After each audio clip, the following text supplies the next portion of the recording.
বাসায় যে মহিলা কাজ করে সে তো তোর চেয়ে ভালো।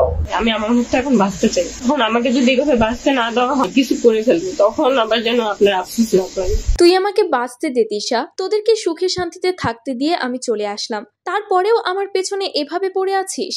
আমার বাবা মা গরিব, আমি গার্মেন্টস কর্মী, এর জন্য তোরা আমাকে আর আমার পরিবারকে কম অপমান করিসনি, বিশেষ করে তুই আর তোর পরিবার। তারপরেও আমি এতদিন মানিয়ে চলছিলাম। এখন আমার বাচ্চাকে নিয়ে যখন আমি চলে এসেছি, তোরা আমাকে নিয়ে নানান ধরনের আজে বাজে কথা বলছিস, লাইভে এসে আমাকে অপমান করছিস। এত যন্ত্রণা আমি আর নিতে পারছি না। যদি এখন আমি কিছু করে ফেলি, এর দায় কিন্তু তুইই থাকবি। হ্যাঁ ভিউয়ার্স, এবার লাইভে এসে কান্না করতে করতে আখি তিশাকে নিয়ে এমনই কিছু মন্তব্য করেছে।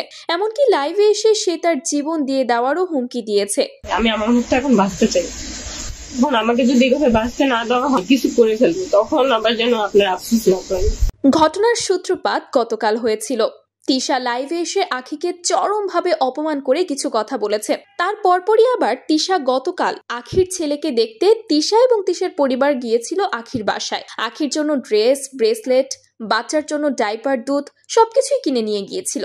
আখি বিষয়টাকে স্বাভাবিকভাবেই নিয়েছে, কিন্তু তিশা তার বাসা থেকে চলে যাওয়ার পর লাইভে এসে আখি স্পষ্ট বাক্যে জানিয়েছে সে আর ওই সংসারে ফেরত যাবে না, তাকে যতই জোর করা হোক না কেন।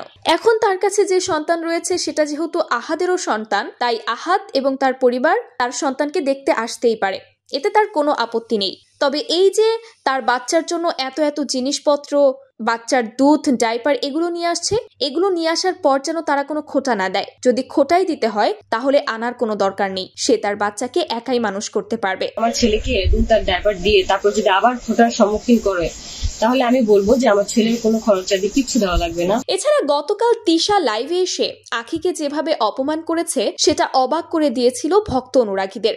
আমার বাসায় যে মহিলা কাজ করে সে তো তোর চেয়ে ভালো।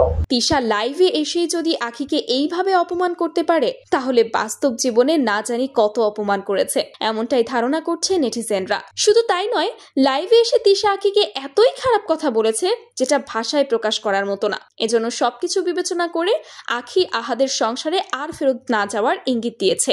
এমনকি এও বলেছে লাইভে এসে বা কোনো রকম স্ট্যাটাস দেওয়ার মাধ্যমে তাকে নিয়ে যেন আর কোনো কথা না বলা হয়। সেও আর কোনো কথা বলতে চায় না বা এই বিষয়গুলো নিয়ে আগাতে চায় না। রীতিমতো কথাগুলো বলতে বলতে এক পর্যায়ে কেঁদেই ফেলেন আখি। তো ভিউয়ার্স, আখির এই বর্তমান পরিস্থিতি নিয়ে আপনাদের কি মন্তব্য অবশ্যই কমেন্ট করে জানাতে ভুলবেন না কিন্তু।